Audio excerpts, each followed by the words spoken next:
እንዳባይ አንተ ቀጭቃዣ ምንም ነገር እንዳትነካ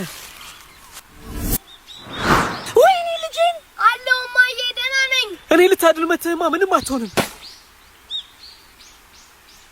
ምንድነው የኔ ውድ ባልሽበት ቁሚ ታርዛን ነው እንደዚህ ጫካ ውስጥ ያለው የኔ ውድ የሆነ ነገር አድርግ ይሄ ልጅ ምን ውስጥ እንዳለ አልገባውም ይሄ ነገር ከኛ ቀን በላይ ይመስለኛል እናንተ እዚህ ተረጋግታችሁ ጠብቁኝ እኔ ኦላላን ይዤው እመጣለሁ እሱ በእውቀት ከጎሰው አንድ እርምጃ የቀደመ ሰው ስለሆነ ለሁሉም ነገር መፍትሄ ወይኔ ኦላላ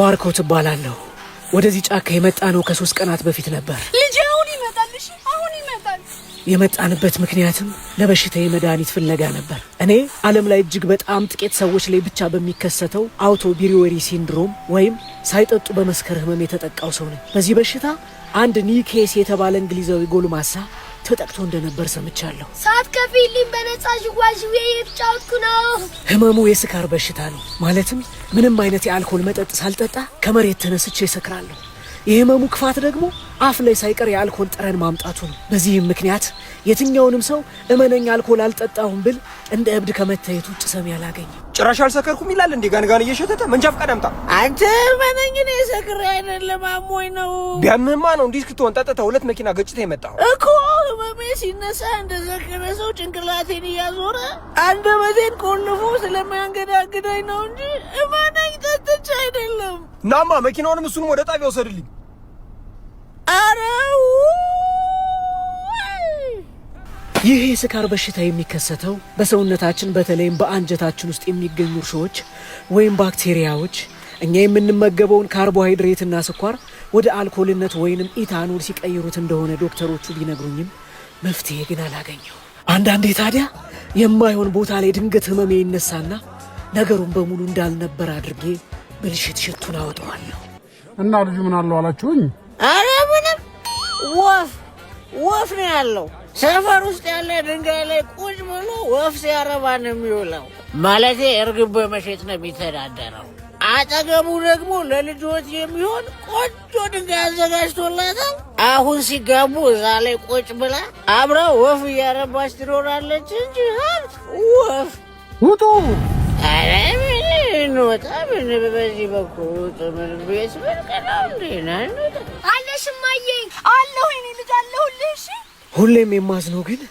በሽታዬ ሲነሳ የሰፈር ሰዎችን ያለ ስማቸው እየጠራው በማስቀይማቸው ነገር ነው እንዴት አደራችሁ እንዴት አደርሽ ወይዘሮ ችግኝ አረ ወይዘሮ አትክልት ነው ስማቸው አትክልት ችግኝ ዋናው ሐሳቡ ነው ምንድነው ልዩነቱ አጅሬው እኔ ደግሞ እጽዋት በለኛ ምን ፈለክ አንተ ምን አለብህ 5 ሳንቲም ሳታወጣ ሞቅ ይላል ምኑን አል ተክሉ የሱ እኮ ህመም ነው ምን ነው የሱን በሽታ ለኔ ባረገው እኔ እንዲሞቅ እንዲለይ ምን ያህል ገንዘብ እንደከፈልኩ እኔና አስተናጋጇ ነው የምናውቀው የሱ እኮ በነፃ ነው በሽታ ይላል ቀልደኛ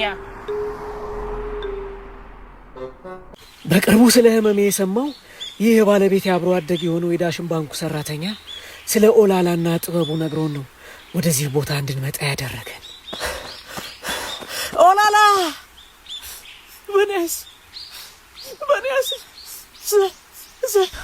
የጫካው ጠቢብ ኦላላ ይህ በጥበቡና በስራው ከማህበረሰቡ አንድ እርምጃ የቀደመው ኦላላ ያለፉትን 3 ቀናት ስለ ራሱ እየነገረን እንዲህ ያከመኝ ለአንተ በሽታ የሚረዳህ መድኃኒት ኒም የተሰኘ ዛፍ ቅርፊት ነው ይገርማችኋል ይህንን ተክል ህንድ ውስጥ የመንደሩ ፋርማሲ ወይም ተአምረኛው ዛፍ እያሉ ይጠሩታል ከቅጠሉ እስከ ቅርፊቱ ከፍሬው እስከ ስሩ ድረስ መድኃኒት ነው እና ያድነዋል ማለት ነው እንደምታውቁ በሽታው በቀጥታ ከአመጋገብ ጋር የተያያዘ ስለሆነ ስኳርና ካርቦሃይድሬት ማቆም አለበት ተክሉ ፈንገሱን ቢገለውም እንኳን እሱ ስኳር መመገቡን ከቀጠለ ፈንገሱ ተመልሶ ማደጉ አይቀርም ስኳር ደግሞ ለፈንገሱ ነዳጅ ስለሆነ እሱን ካላቆመ አልኮሉ መመረቱን ስለሚቀጥል እሱን አቁሞ የኒም ቅርፊቱን እኔ በመላችሁ መሰረት መጠቀም አለበት ይሄ ሁሉ ጥበብ ግን እዚህ ጫካ ውስጥ ሆነ እንዴት ኖረ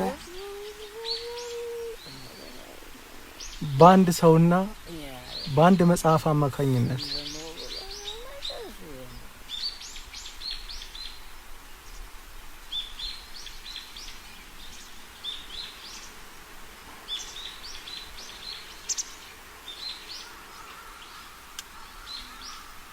አንድ ቀን የእጽዋት ተመራማሪ የሆኑ ፕሮፌሰር ለምርምር ወደኛ አካባቢ መጡ።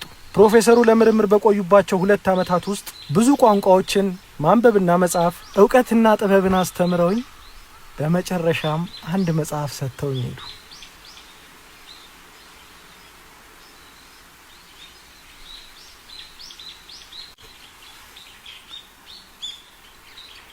ምን ነበር መጽሐፉ? መጽሐፉ ስለ ፈዋሽ እጽዋቶች የሚናገር መጽሐፍ ነበር። የሚገርምሽ ሁልጊዜ ለህዝብ ጥቅም የሚሰራው መጽሐፉን ስፖንሰር ያደረገው ዳሽን ባንክ እንዴት ራሱን በማዘመን አንድ እርምጃ ቀድሞ እንደ ዳሽን ተራራ በከፍታ ላይ መቀመጥ እንደሚችል ያኔ ወደፊት ራእዩን የመጽሐፉ የመጀመሪያ ገጽ ላይ አስቀምጦት ነበር። እኔም ከስፖንሰር አድራጊው ዳሽን ባንክ አንድ እርምጃ መቅደምን ከመጽሐፉ ደግሞ የእጽዋቶችን ፈዋሽነት ተማርኩ። የኔ ውድ አባዬ አባዬ ደርሰንልሃል። እሺ ከመጠመዱ በፊት ያነሳው ዕቃ ነበር እንዴ? አዎ የሆነ ነገር እያነሳ ነበር።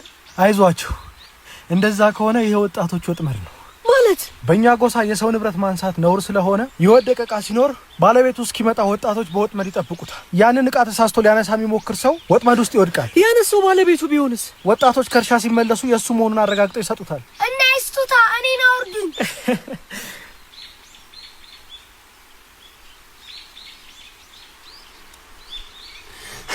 እሷ ባጌኔ ነች።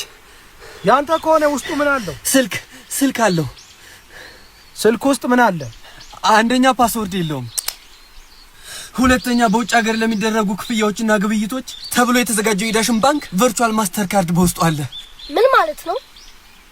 ይኸውልህ አንበሳው፣ ዓለም አቀፍ ተቀባይነት ያለው የኦንላይን ግብይት መፈጸም የሚቻልበትና የዲጂታል አገልግሎት ክፍያ ለመፈጸም አመቺ ሆኖ እንደ ካርድ በእጃችን የምንይዘው ሳይሆን በስልካችን የሚቀመጥ የማይታይ ካርድ ማለት ነው። ምን ነው አንተን ባደረገኝ።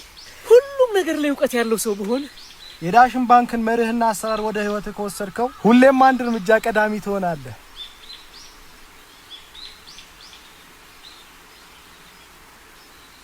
ከመጽሐፉ ባገኘው ዕውቀትም ከ30 ዓመት በፊት ታዳጊ የነበረው ኦላላ አሁን ከነ ማህበረሰቡ አንድ እርምጃ ቀድሞ የኔ አይነቱን መፍትሄ ፈላጊ በታማኝነት ራሱ በገነባው ዘመናዊ ዓለም ውስጥ በጥበቡ እያገለገለ በከፍታ ይኖራል። ሁልጊዜም አንድ እርምጃ ቀዳሚ።